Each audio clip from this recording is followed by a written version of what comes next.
kembali lagi di Duta Kampus Talk Show episode 3. Kuliah, organisasi, dan tetap berprestasi. Bisa nggak ya? Bisa dong! Bersama saya Muhammad Rizal Rahmatullah sebagai Duta Kampus Berbakat Putra 2024 FISIP ULM. Dan saya Emilia sebagai Duta Kampus Berbakat Putri 2024 FISIP ULM. Kita senang banget nih bisa hadir di sini buat ngobrol-ngobrol tentang topik yang deket banget nih sama kehidupan mahasiswa-mahasiswa kita ini ya. Iya, dan tentunya juga relatable ya, dimana kita tetap bisa berprestasi, IPK tetap stabil nggak anjlok, dan juga mungkin aktif nih secara organisasi kan ya. Dan tentu saja kita nggak sendirian nih, kita kedatangan dua narasumber inspiratif yang punya banyak pengalaman tentang kehidupan mahasiswa nih. Yuk kita kenalan sama mereka. Mungkin boleh dimulai dari Kak Tiara dulu.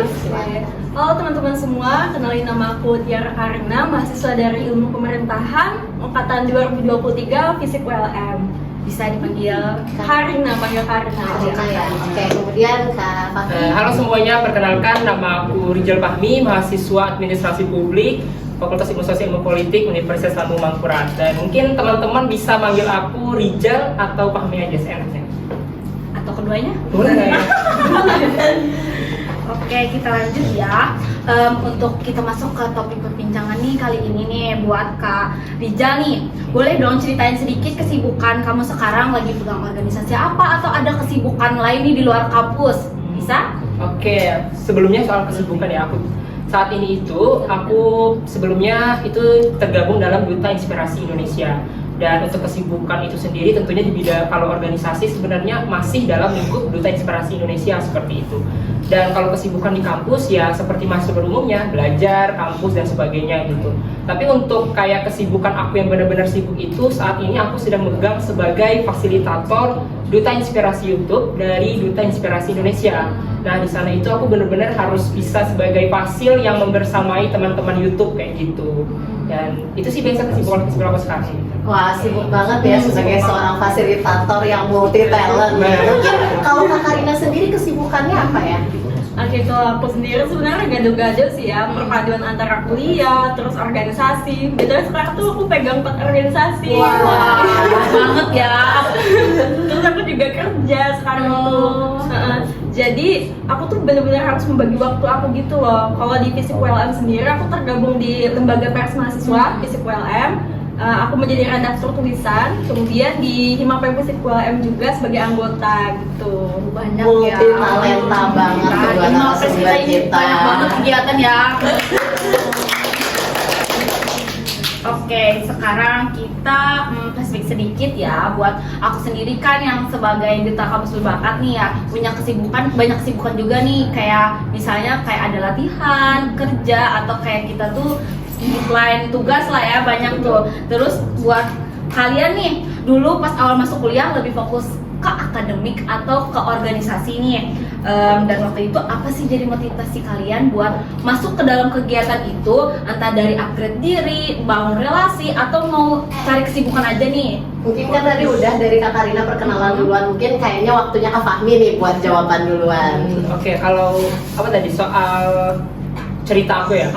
Dan kalau untuk cerita itu sendiri, awalnya itu aku masih fokus ke akademik dulu, karena memang di awal itu aku pengen ngejar nilai. Ada kan kayak orang-orang sering bilang kayak di awal-awal kampus itu sering-sering ngejar nilai kayak gitu, soalnya dosennya enak-enak dan sebagainya gitu. Dan aku sebenarnya masih percaya aja hal itu, dan alhamdulillah untuk IPK aku di awal itu masih baik gitu. Nah terus kenapa akhirnya aku mau terjun ke ranah organisasi atau kegiatan eksternal kayak gitu? Jujur di universitas itu aku udah membagi tugas sendiri, kayak kalau di universitas aku itu mau fokusnya akademik dulu atau organisasi.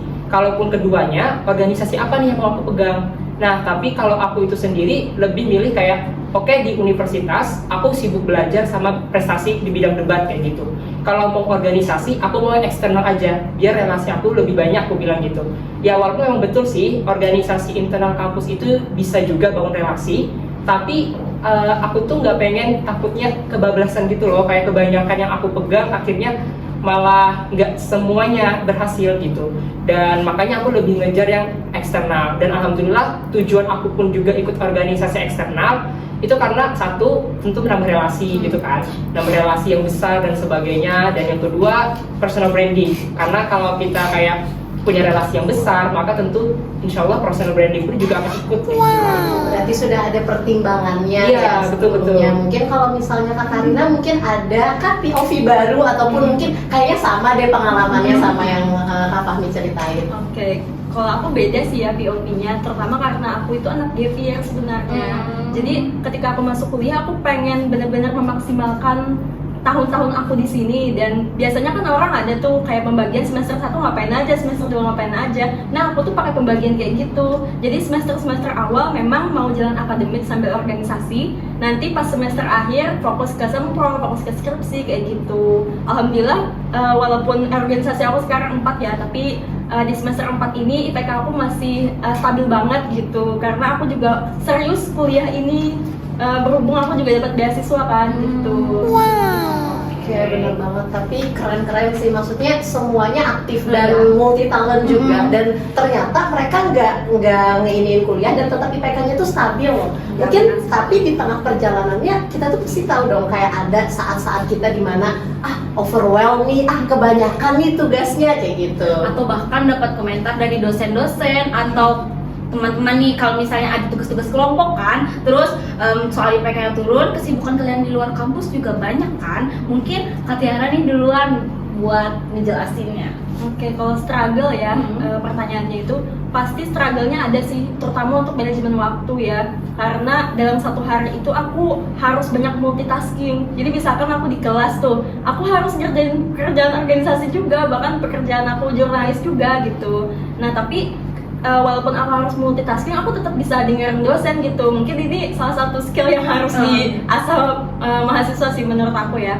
Terus yang kedua itu struggle aku adalah manajemen mental sih, mental dan emosi. Karena tidak semua hari itu kayak lempeng-lempeng aja gitu kan. Pasti hari itu kayak ada ups and down-nya gitu lah. Nah jadi aku tuh kayak sebagai mahasiswa, sebagai organisasi punya banyak tanggung jawab. Aku harus bisa manajemen emosiku dengan baik gitu. Aku nggak bisa kayak ninggalin pekerjaan di sini atau malah melampiaskan emosi ke sini gitu kan. Jadi memang sebagai orang dewasa juga ya, kita harus bisa manajemen emosi, manajemen waktu juga gitu.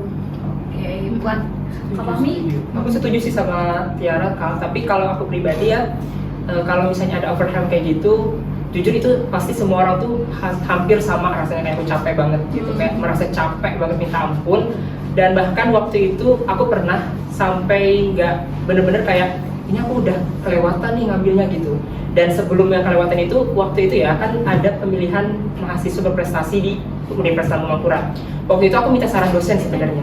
Nah aku tuh pengen ikut MAPRES sekaligus juga KDMI. Awalnya dosen aku tuh bilang kayak gini, apa nggak kebanyakan gitu kan. Itu yang mungkin kayak apa nggak kebanyakannya gitu. Terus aku bilang dalam diriku kayak aku bisa kok gitu, aku bisa kok gitu. Dan bahkan sebelum itu, kemarin itu juga kayak yang aku megang Duta Inspirasi Indonesia itu sebelum ke Fasil, kan aku Duta Inspirasi Indonesia.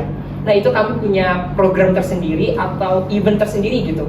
Nah struggle-nya itu adalah tentang apakah keberhasilan ini memang berhasil gitu. Karena biasanya dalam suatu organisasi itu ya plus minusnya, ada yang benar-benar aktif banget, ada yang setengah-setengah, atau enggak ada yang tiba-tiba hilang kayak gitu aja. Nah cara aku itu mungkin salah satu yang benar-benar bikin aku kayak capeknya itu adalah apakah semua orang dalam organisasi itu memang berkontribusi besar kayak gitu.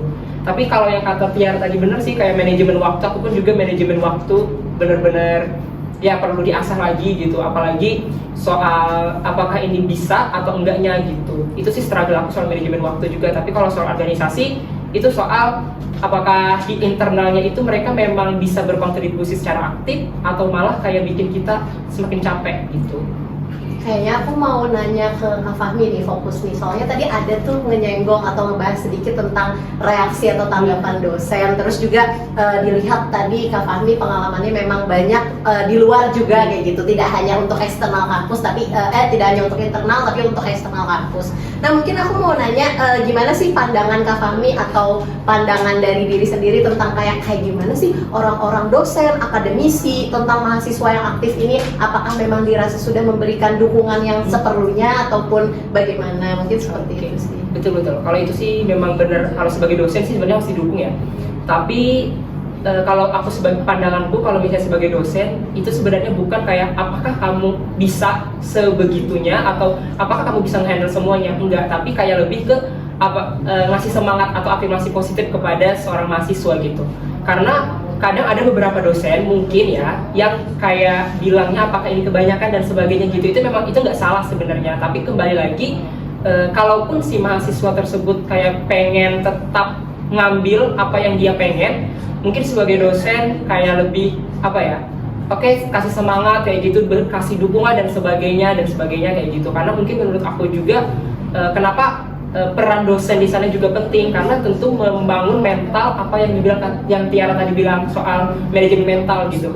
Dan tentu kalau dari seorang dosen apabila mampu memanajemen mental mahasiswa, itu mahasiswa bakal lebih semangat kayak gitu, bakal lebih yakin bahwa dia tuh bisa dapet apa yang dia pengen gitu. Itu sih menurut aku kayak pandangan dosen kepada mahasiswa yang kayak ngambil beberapa kegiatan gitu. Berarti lebih kayak ke memberikan pandangan Ya. dan juga motivasi Betul, ya, bukan betul, untuk betul. memaksakan. Betul.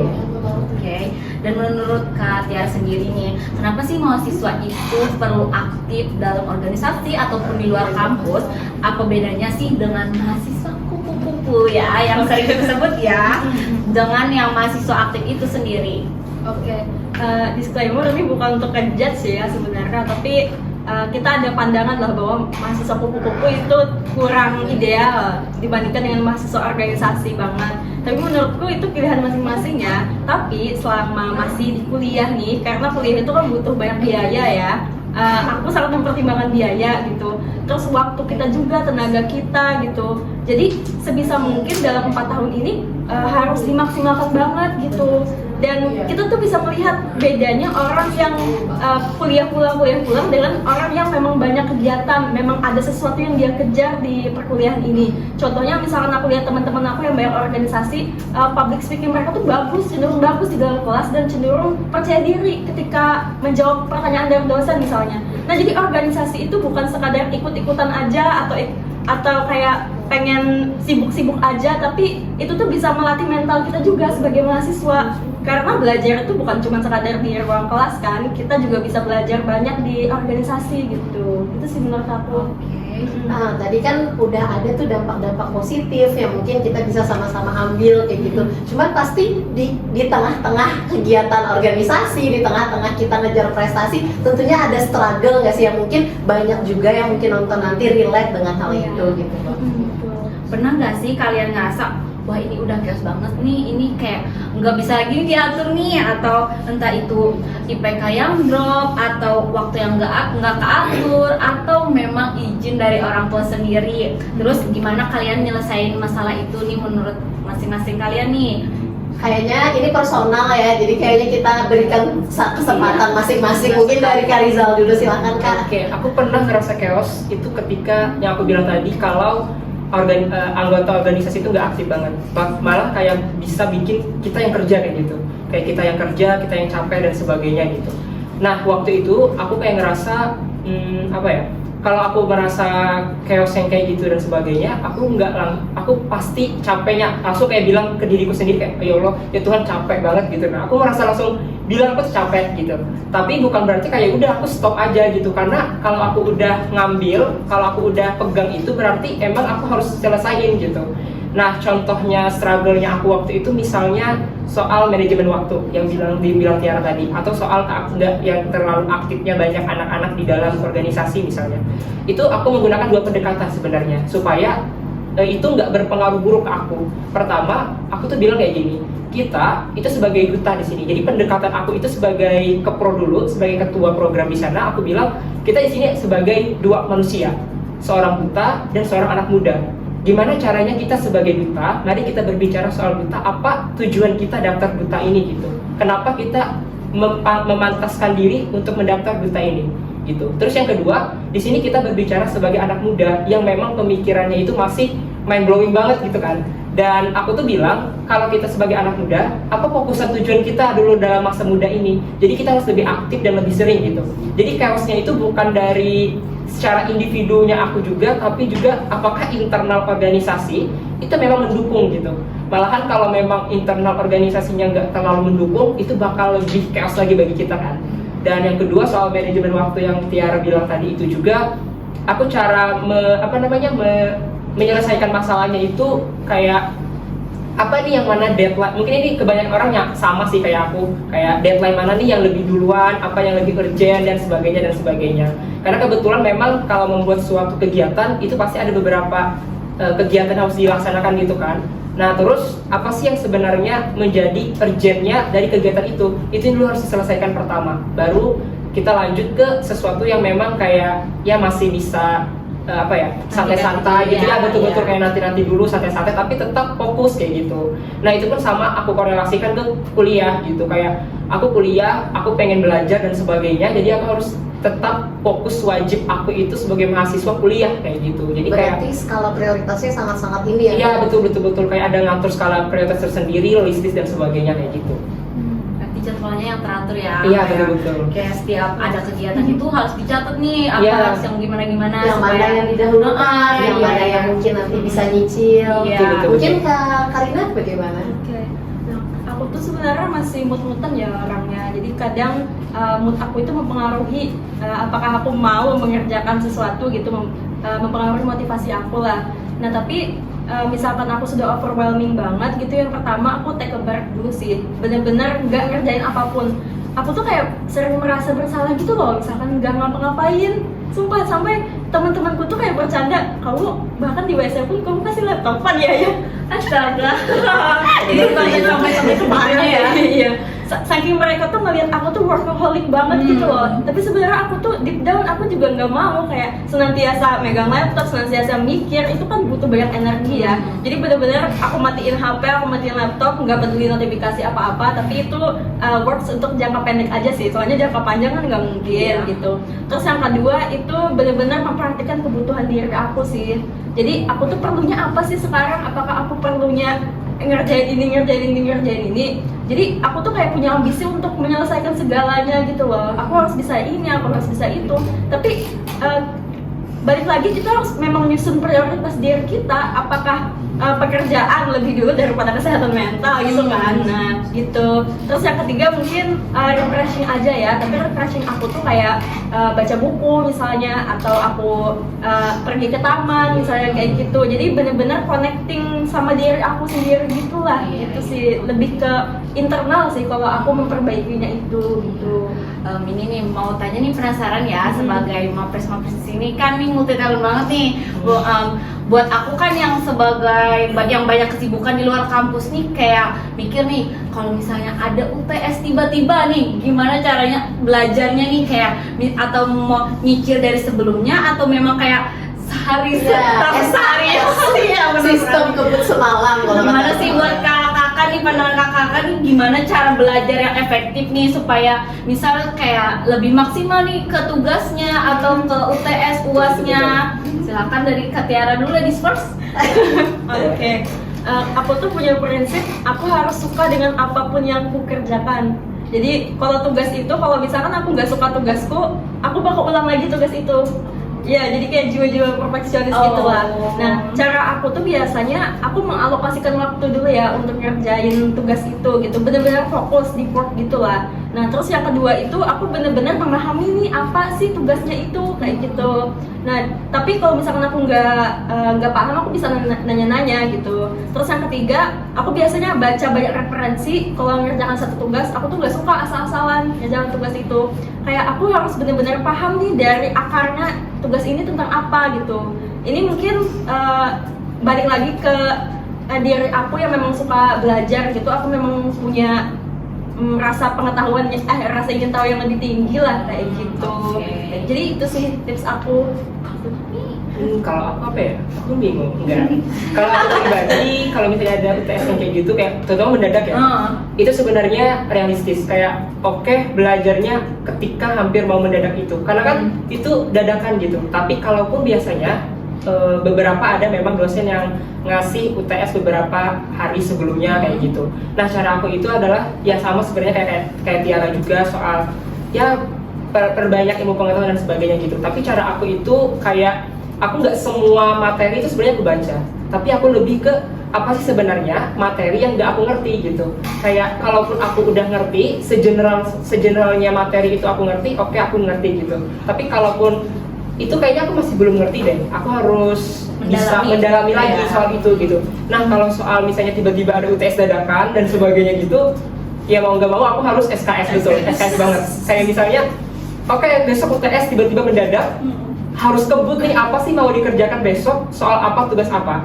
Nah kalaupun itu sama kayak kegiatan organisasi aku tadi, kayak misalnya tiba-tiba ada SKS yang kayak UTS yang mendadak kayak gitu, langsung kegiatan organisasi aku nggak kerjain dulu. Iya langsung dikat dulu. Karena memang prioritas. Iya betul. Ya. Kembali ke skala prioritas tadi dulu. Jadi bener-bener oke belajar buat UTS besok harus kelar selesai gitu. Karena memang aku kalau kompetitif itu tinggi banget, kayak harus bener-bener aku harus bisa berhasil dan sama yakin nih gitu. perfeksionis ya, sama nih kakak-kakaknya ini. Kalau berkaca dari pengalaman aku kan aku juga sibuk nih sebagai duta, sebagai organisasi juga, anak kuliahan juga. Tapi tanggapnya nih kita semua karena tadi dijelasin IPK-nya stabil semua ya. Mungkin salah satu faktor dari IPK kan bukan hanya tugas dan Betul. ulangan tengah semester dan UAS saja ya, tapi juga ada faktor keaktifan di kelas. Nah, gimana sih kakak-kakak berdua tetap aktif nih di kelas, tapi kan kita kan ada kegiatan lain nih, kita kan sibuk nih Kayak gitu. otaknya nih kayak dibagi-bagi gitu loh, Iya, kayak tapi kita bingung kan nih. tetap perlu aktif nih untuk menyeimbangkan tadi. Mungkin karena tadi sudah Kak Karina duluan, mungkin Kak Fahmi nih duluan. Oke, kalau aku ya di kelas gimana sih supaya tetap aktif? Jujur pernah aku waktu itu di kelas bener-bener belajar sekaligus ngerjain tugas aku sebagai duta gitu. Jadi bener-bener harus ini fokus aku dulu. Jadi aku tuh ngaturnya gini. Di awal itu mungkin memang aku kurang ngerti apa yang dosen sampaikan. Tapi aku tetap fokus ke ini dulu, apa kegiatan organisasi aku dulu buat ini sampai selesai selama 30 menit misalnya. Oke, selesai baru fokus ke dosen.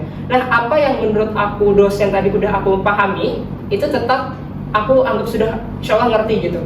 Tapi kalaupun kayak tadi ada yang nggak ngerti nih, aku tanya. Jadi cara aku aktif di situ di dalam kelas itu kembali kayak bikin waktu sendiri. Misal kalaupun memang harus keduanya dikerjain, apakah dalam waktu apakah 1 jam kelas itu semuanya dikerjain atau dibagi? Nah kalau aku dibagi dulu. Jadi di awal memang fokus aja dulu ke organisasi yang kamu buat, baru setelah itu fokus lagi ke dosen. Mungkin agak ini ya kayak mungkin bagi orang kayak ini kurang memperhatikan dosen dan sebagainya, tapi kembali kayak aku pengen semuanya selesai kelar kayak gitu. Dan yang kedua kembali aku tuh supaya tahu dulu nih apa sih sebenarnya dosen mau menyampaikan apa besok, materi soal apa. Nah aku tuh tipe anak yang kayak gini, kayak ini kan di awal dosen tuh biasanya ada apa ya, highlight bagian yang pengen dipelajari pada hari ini. Jadi aku tuh kayak nyari tahu dulu apa sih kemungkinan yang bakal ada kayak gitu. Jadi aku misalnya udah mau tanya duluan, itu bakal aku tanyain. Walaupun memang agak sedikit keluar dari materi, tapi aku rasa itu masih bisa nyambung ke tema yang disampaikan dosen kayak gitu. Jadi tetap mengatur waktu yang bener-bener aktif bangetnya itu harus ada kayak gitu. Oke. Nih kan sering nih waktu dosen ngejelasin nih banyak nih mahasiswa yang merhatiin. Betul. Buat kakak nih yang disclaimer kan aktif nih dalam kelas nih ya. Jadi kakak itu untuk yang materi dosen sampaikan itu tuh kakak moto PPT-nya kah atau moto dari apa sih yang materi yang disini dosen kan? Iya. Atau lebih catatan iya, sendiri kan kita kali atau catat semuanya kah atau gimana sih mau tahu mungkin nih? dari Kak Karina dulu karena tadi Kak Fahmi udah jawab. Oke, nah kalau di kelas tuh aku selalu catat tapi pakai laptop. Oke. Dan catatan di laptop aku tuh selalu rapi, bisa dilihat aja nanti. Agak kita kayaknya Jadi FYI, nyatat itu sebenarnya sesuai yang kita suka, mau di kertas atau di tab Iya, atau di iya, laptop, iya. ya kan lebih efektif aja sih Iya. sebenarnya bisa dibaca kembali ya. Itu jadi di laptop aku tuh benar-benar terstruktur notes-nya tuh. Jadi dari omongan dosen itu aku translate lagi di kepala aku. supaya ngerti ya. Dibahasakan ulang gitu ya. Aku bahasakan ulang lagi di notes aku. Terus kayak aku kasih kayak misalkan ilustrasi atau gimana gitu. Jadi memang saat di kelas itu aku selalu dengerin dosen dan selalu nyatat gitu. Jadi itu sebenarnya hal simpel ya sebenarnya ya. Cuman banyak mahasiswa yang nggak bisa karena mungkin terganggu teman-temannya di sebelah ya. Jadi Diajak ngomong-ngomong nih. Iya, jadi terus aku tuh kalau mau nyatet kata-kata dosen itu harus di depan sih, duduk di depan gitu. Jangan peduliin kata orang lah. Iya, Yang iya. penting kan catatan ada nih gitu. Bisa ditiru tuh. Kita mulai saat ini duduknya di depan. Takut banget loh, takut banget itu tiba-tiba sama dosen nih buat ngejawab ini jawab Tapi kan udah ada catatannya, aman dong. Betul.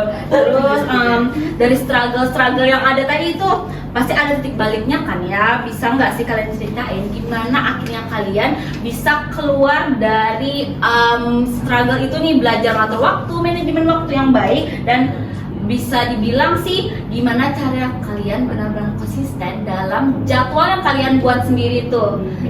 Silakan buat Kak Tiara dulu. Oke. Pertama sih kita bikin to-do list dulu ya, kayak tiap hari tuh harus ngapain aja. Aku tuh kayak punya to-do list target capaian bulan ini. Oh, bulanan ya? Iya, bulanan. Terus bulanan. Iya, karena satu semester tuh 6 bulan kan, jadi dipecah gitu, jadi 1 bulan. Nah, dalam 1 bulan tuh dipecah lagi jadi 1 minggu, dalam 1 minggu dalam 1 hari gitu. Tapi ini sesuai apa ya, porsi masing-masing gitu. Dalam 1 hari aku mau punya apa sih gitu. Jadi ini harus menyesuaikan juga dengan keadaan aku saat itu gitu. Nah, terus yang kedua itu benar-benar punya visi atau tujuan yang jelas gitu. Karena misalkan kita asal ngejar semua hal tapi nggak ada tujuan spesifiknya, itu buat apa gitu. Kalau misalkan aku tuh tujuan spesifiknya aku pengen jadi jurnalis di Indonesia, terutama jurnalis Tempo kan. Nah, jadi aku tuh kayak di kepala aku tuh sudah ada kayak jembatan-jembatan yang harus kulewati gitu loh. Nah, jadi semua hal yang kulakukan itu harus align dengan mimpiku di masa depan gitu. Jadi misalnya kayak lembaga pers mahasiswa, nah terus aku juga udah mulai kerja sebagai jurnalis, itu tuh kayak semacam batu loncatan kecil gitu loh. Nah, dan itu kayak bisa jadi motivasi kita untuk konsisten karena kita melihat visi kita ke depan orang seperti apa gitu. Jadi bisa dibayangkan sih, aku 5 tahun ke depan mau ngapain, itu adalah motivasi aku sekarang gitu. Oke, kalau boleh tahu Kak, kakak ini kerja apa ya? Dan kan nih lebih personal ya Kak. Kan ini kan kakak ini banyak banget nih organisasi. Apa sih pekerjaan kakak ini sampai bisa tuh membagi waktunya tuh gimana sih? Kerjaan profesional lah. Yang saat ini digeluti mungkin. Oh, yang digeluti. Aku jurnalis di media online. Dan biasanya aku meliput tentang isu-isu Banjarmasin. Berarti aku bisa mengambil kesimpulan itu tuh implementasi kakaknya dari organisasi tersebut. Betul. Wah, keren sih. Mungkin kayak kalau misalnya kakaknya tadi fokus ke tujuan dan membuat gimana sih ceritanya supaya aku bisa ke tujuan itu. Mungkin Kak Fahmi ada nih pandangan yang berbeda mungkin, atau kayaknya aku sama aja deh kayak Kak Tiara mungkin. Kalau aku pribadi itu sebenarnya hampir sama ya, punya visi dan tujuan tertentu gitu. Nah, kalau aku pribadi itu memang terutama tadi soal ngatasin struggle itu tadi, ya udahlah tadi gimana cara manajemen waktu dan sebagainya kayak gitu. Tapi betul kayak visi misi itu harus jelas kayak gitu. Kalau aku itu punya tujuan, aku pengen membangun platform tersendiri gitu. Dan mulai sejak mahasiswa ini sendiri kan kebetulan aku aktif di debat, aku juga sering ikut lomba debat kayak gitu. Dan aku rasa kemampuan itu aku pengen implementasikan dalam suatu platform. Nah, kebetulan aku pengen korelasikan lagi sama jurusan aku kan administrasi publik yang memang kayak soal kepemerintahan gitu. Nah, aku tuh pengen bikin platform tersendiri soal hubungan antara pemerintah dengan masyarakat kayak gitu. Ada sesuatu lah nanti insya Allah, dan tunggu aja. Terus soal itu Stay tune. kayak kambing sup pokoknya. Dan soal itu pun yang menjadi tujuan aku kayak pengen konsisten, kayak aku tuh pengen ini berhasil gitu. Aku pengen ini direalisasikan gitu. Dan kalau ini berhasil dan direalisasikan, aku kayak merasa bangga sendiri bahwa oh, selama aku kuliah ternyata nggak cuma sebatas akademik doang yang aku ambil, tapi bisa nih aku membangun sesuatu sendiri gitu. Karena jujur ya, kalau kita kuliah misalnya sebatas yang biasa-biasa aja, kita tuh juga memang harus punya tonjolan tersendiri. Apa sih yang menjadi nilai plus kita seorang mahasiswa gitu? Kan namanya mahasiswa kan, kalau siswa kan memang fokusnya belajar dulu. Tapi kalau mahasiswa ada satu tonjolan yang memang bisa bikin kamu berbeda dari yang lain. Nah, kalau aku sendiri itu ngerasa di bidang debat aku, terus aku korelasikan lagi pengen bikin platform tersendiri, makanya kayak punya tujuan itu akhirnya kayak struggle yang aku pikirkan sebagainya itu aku rasa itu cuma sebagai salah satu cara batu loncatan untuk mencapai tujuan aku tadi gitu. Jadi makanya aku selalu konsisten, yakin pasti aku bisa mencapai itu kayak gitu. Oke. Sekarang kita masuk nih ke highlight perjalanan hidup kalian nih. Wow, panjang nih. bisa diceritain nggak pencapaian yang paling membanggakan dalam masa kuliah nih atau masa-masa sebelum-sebelumnya juga boleh. yang pokoknya membekas banget nih di pikiran, Berkesan di hati. Yes. Dan apa yang kalian pelajari dari pencapaian itu? Mungkin dari Dari mana nih? dari mana sih? Siapa sih yang mana nih yang mau duluan? Siapa nih? Aku dulu. Ya, boleh, boleh. Tapi boy first dong. Oh. Oke, kalau aku ya, berarti ini pencapaian atau keunggulan gitu kan? Kalau aku itu waktu berhasil conference ke UGM. Nah, waktu itu jujur aku nggak tahu sama sekali kayak bikin peraturan dan bikin penelitian gitu kan. Nah, aku di sana bikin dua. Pertama bikin essay sama penelitian. Awalnya kayak nggak yakin berhasil karena masih mahasiswa gitu, masih mahasiswa semester 3 lagi gitu kan, kayak bisa apa sih gitu. Terus aku kayak yakin pasti bisa. Akhirnya penelitian yang aku bikin, bukan penelitian juga sih, kayak sejenis paper gitu, itu diundang oleh pihak organisasi apa gitu ke UGM, dan akhirnya kami konferensi gitu. Dan memang di depan aku konferensinya itu ada yang udah S3, S2, aku kayak langsung aduh takut banget nih, tapi aku kayak percaya aku di sini diundang loh gitu. Aku di sini itu benar-benar aku harus bisa menyampaikan apa isi paper aku gitu. Makanya aku berhasil di sini. Jadi itu aku pelajarannya itu aku merasa kalau apa yang kita kejar, kalaupun kita sungguh-sungguh, walaupun kita masih pemula dan sebagainya, kalaupun memang kita niat untuk mencapai itu, pasti berhasil pada akhirnya gitu. Makanya aku selalu yakin, konsisten kalau aku tuh harus niat dulu, yakin dulu, pasti berhasil gitu. Oke, kalau Kak. Nah, Kakak tadi kan mentalnya down kan, gara S1, S3 kalau masih kayak masih awal-awal kan, yang lawannya malah S1, S2, S3. Ini Kak Tiara aja bangga atau kayak bilang wah kayak Keren. Mungkin Kak Tiara ada yang mau diungkapkan tentang wah pencapaian aku selama ini apa ya gitu. Oke, jadi pencapaian ini sebenarnya kata yang sangat sensitif ya buat aku, karena menurut aku orang tuh punya standar tersendiri gitu loh untuk apa yang disebut sebagai pencapaian. Misalnya harus IPK apa, harus bisa kemana kayak gitu. Jadi semua hal tuh kayak diukur dengan angka gitu loh. Tapi menurut aku tidak semua pencapaian itu bisa diukur dengan angka. Bahkan dia bisa jadi kesan aja atau pesan kayak gitu.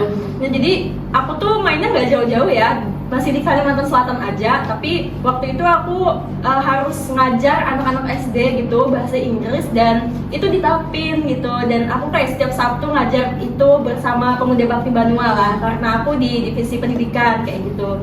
Nah, di situ tuh kayak aku tuh merasa semua ilmu yang aku dapatkan itu kan privilege ya. Kayak aku bahkan bisa kuliah itu benar-benar mewah gitu buat aku, dan aku menghadapi anak-anak SD. Dan kalau aku tanya tuh cita-cita mereka kayak aku mau lanjut SMPK, aku mau lanjut SMA, aku mau jadi kayak gini. Nah, itu tuh kayak benar-benar menyentuh hati aku gitu loh. Dan itu salah satu pencapaian aku adalah bisa belajar dari mereka. Jadi bukan aku yang ngajar mereka, tapi mereka yang ngajarin aku gitu. Nah, itu yang pertama.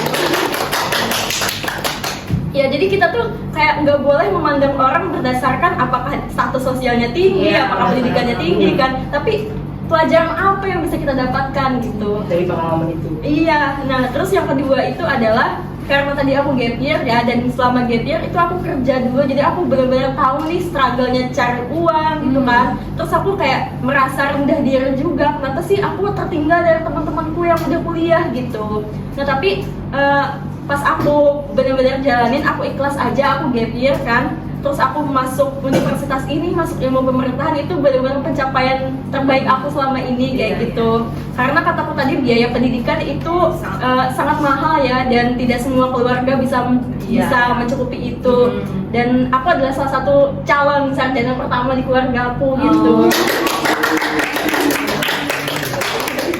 Keren. Oke, kita tahu banget nih mahasiswa baru itu banyak yang masih bingung nih apakah mau fokus ke aktif ke organisasi di kuliah atau malah mencari kesibukan di luar kampus. Tapi takut nyesel nih, kayak misal nih kita milih dari yang fokus ke akademik itu kan relasi ini jadi kayak kurang kan, kayak Kak Fahmi tadi kan banyak nih membangun relasi nih kan jadi duta tuh.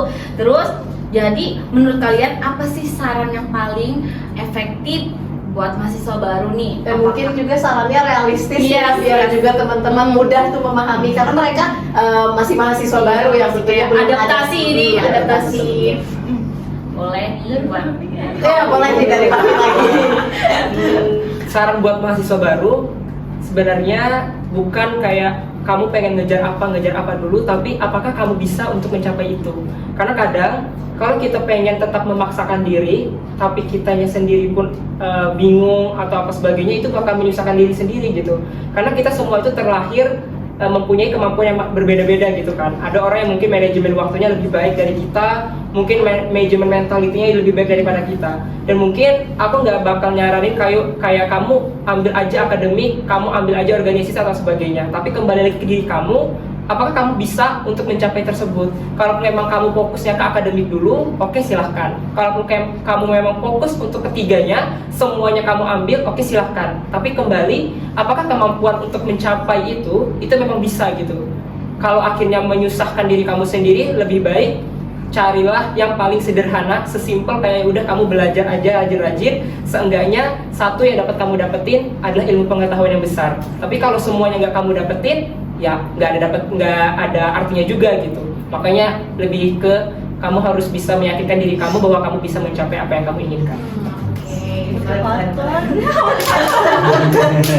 Terus buat Kak Tiara nih gimana? Oke, kalau sarannya realistis ya, yang pertama jangan sia-siakan 1 detik di perkuliahan gitu. Wah, 1 detik ya, Tadi perkuliahan itu privilege ya Kak ya.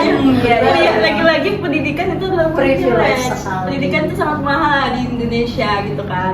Terus yang kedua adalah lihat circle pertemanan ya, tapi bukan berarti pilih-pilih teman. Maksudnya tuh teman mana sih yang align dengan tujuan kita biar bisa bertumbuh bareng nih. Jadi enggak belok-belok kemana gitu kan. Terus yang ketiga adalah manfaatkan semua resources yang ada di perkuliahan, karena kuliah itu bukan cuma sekadar belajar kan. Ada dosen kita yang benar-benar S3 kan, dia kan benar-benar ahli tuh. Bisa kita tanya sebenarnya.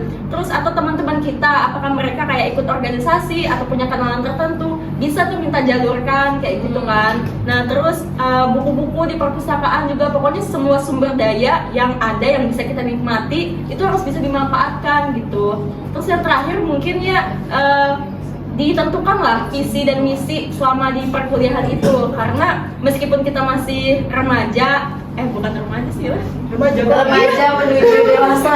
iya, remaja engkau enggak sih? Ya, Atau kalau bahasa sekarang tuh dewasa muda. dewasa muda ya, udah Dipaksa buat dewasa.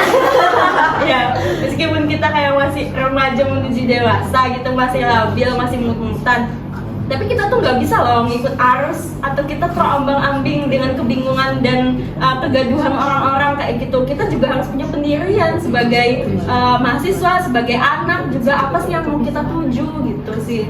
Oke, wah nggak kerasa Ya. ya kita obrolan ini semakin kompleks nih. Buat terima kasih ya kakak-kakak di sini mau datang nih buat ngobrol-ngobrol di sini. Ya, tadinya sangat berharga Dan menginspiratif, sangat menginspiratif. Apa sih? menginspirasi. Iya. Tapi sebelum kita tutup, aku boleh minta nggak satu kata? Maksudnya kata-kata lah ya Kata-kata dari ini. kakak-kakak berdua. Mungkin ada moto hidup atau pegangan hidup yang memang nanti teman-teman bisa lihat atau teman-teman bisa ngambil motivasi dari motivasi hidup tersebut. Mungkin dari Kak Fahmi lagi. Aku dulu. Boy first nih, Boy first ya. Mungkin ini yang sering aku kasih ke anak-anak duta aku atau mungkin ke teman-teman dan sebagainya. Aku bilang sekecil apapun yang kamu lakukan, sedetik atau semenit atau sebagaimanapun apa yang kamu lakukan, itu pasti ada artinya. Walaupun itu gagal atau berhasil, itu ada artinya. Karena itu adalah salah satu cara untuk kamu menjadi batu loncatan mencapai kesuksesan yang jauh lebih besar dari apa yang kamu bayangkan. Oke, sangat aktif bahasanya itu ya. Kita mahasiswa ini sangat tidak sampai sana gitu ya. Mungkin Kak Karina lagi. Kalau kutipan yang sampai ini masih membekas itu adalah dari syair ya. Wow. Hidup yang tak dipertaruhkan tak akan pernah dimenangkan. Jangan itu guys. Jadi, aku tuh sebenarnya memaknainya tuh kayak ini bukan dipertaruhkan sebagai judi ya, bukan seperti itu. Tapi maksudnya dalam hidup itu kita punya keputusan melakukan apa dan tidak melakukan apa kayak gitu. Nah jadi hidup itu memang serangkaian keputusan-keputusan kayak gitu. Dan apakah kita bisa mencapai tujuan kita, mimpi kita itu tergantung apa yang kita lakukan hari ini, apa yang kita toleransi, apa yang kita pilih, apa yang kita menurut kita baik atau benar gitu. Jadi kita harus aware banget dengan segala keputusan di hidup kita, karena hidup itu pada dasarnya pertaruhan kayak gitu. Dan Oke, terima kasih ya kakak-kakak. Semoga dari obrolan ini nih teman-teman semua bisa lebih semangat buat eksplorasi atau ngambil keputusan nih. Dan tetap ingat, semua proses itu berharga. Kuliah, organisasi, ataupun prestasi itu bukan hal yang saling bertabrakan. Tetapi kalau misalnya kita bisa mengelola semua itu, kita akan mendapatkan manfaatnya sendiri. Dan tentunya kuliah, organisasi, dan tetap berprestasi bisa nggak ya? Bisa dong! Ya. Sekian tutorial kali ini, semoga kita bersama-sama dapat mengambil pelajaran, motivasi, dan juga hikmahnya dari apa yang sudah kita obrolkan sebelumnya. Kami sebagai moderator mohon maaf apabila terdapat kekeliruan kata selama memandu acara ini. Bersama saya Muhammad Rizal Rahmatullah. Dan saya Emelia, pamit undur diri. Sampai jumpa di program Duta selanjutnya. Bye!